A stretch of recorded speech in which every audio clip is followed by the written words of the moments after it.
Hello, everyone. Welcome to Addiction to Language. I'm your host, Andrew. Now, if you're anything like I was, you probably think that the word devoted means that someone is fully committed to something. And it does, but it does so in only a very particular way and not the way that we most often use it in our lives. What it really means, okay, the description of the word devoted, which you know to be its meaning, is actually its definition. The being committed to something part is a modern definition for the word. But there's, in fact, enormous difference between definitions and meanings. They're not the same thing. Meaning is something that is much older and wiser than definitions are, because definitions are prone to change with the times, but meanings are eternal. And the meaning of the word devote is revealed simply by identifying that there's a de prefix there, and the rest of the word is vote.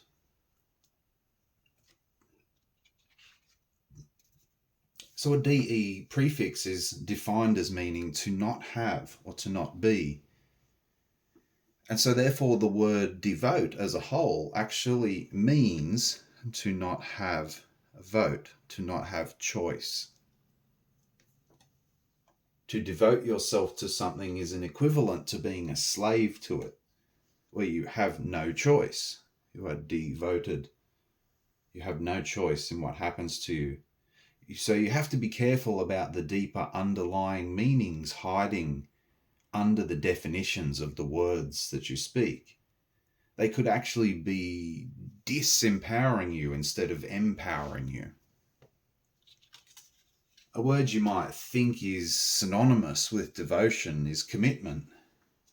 But again, actually, devotion and commitment are not exactly the same idea. We should be saying, I am voted to this, I am committed to this, not pairing devoted and committed. Right? Then it would start to make actual logical linguistic sense. And we wouldn't be unwittingly contradicting or taking away our ability to choose without realizing it. And some other VO rooted words that also describe this condition of being able to choose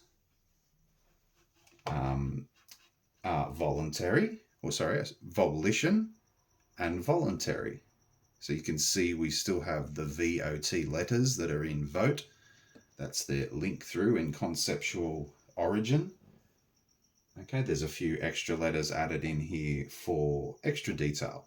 Okay, and it's interesting to note that the word volition is directly relative to the word volatile, because the idea that links through is that choice determines how you react.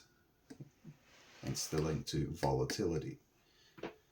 So if you're interested in learning how to manifest better things into your life, to better be able to match words and actions, you can actually give yourself a huge boost in manifestation power simply by noticing these finer details about the words you're trying to manifest with.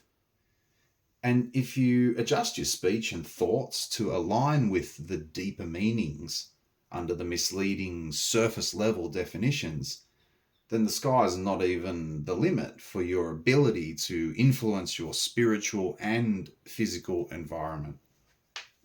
And so now that you know that being devoted means that you would be giving away your ability to choose your own future, doesn't it make you wish to be voting for what happens to you in the future instead?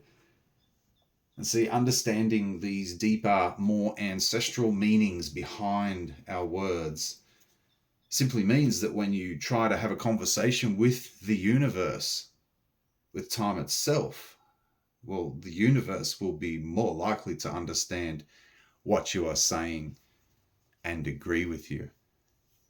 Pretty cool, hey?